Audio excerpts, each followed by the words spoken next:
And as I got in the shower, God literally started dropping this vision. This right here. I started seeing this vision. Now, mind you, I had no money.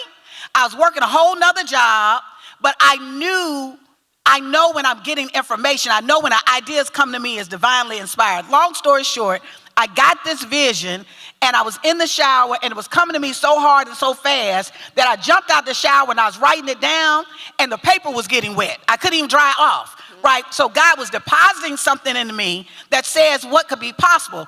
But note this, I didn't have the money. Yep. I didn't have the organization. Yep. I didn't have the resources. But what was also told to me in that moment is that this was not something, this vision was so big, this was not something I could do by myself.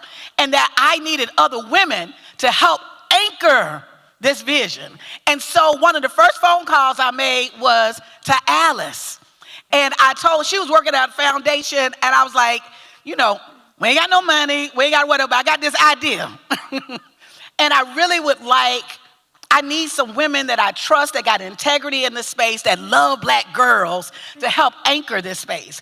And I called Alice. Alice actually told me about another woman who was running the Appalachian Community Foundation, Margo. I had met her once in something else, and I called her. And then Felecia Lucky from Selma, Black Belt Community Foundation. I was like, y'all better give her some love, right?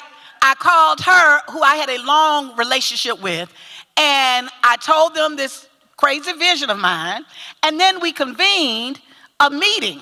We had no money, no resources. We convened a meeting at Sister Psalm, and Sister Ife Tayo was at that meeting. You remember? We had 25 women. I invited a funder to come down, and there was like organization. I was like, I ain't got the organization yet. It was like, okay. They was like, what's the board? I'm like, I ain't got no board. They was like, okay. Right, but I knew I had a vision, and I knew that if God gave me the vision, God would create the provisions.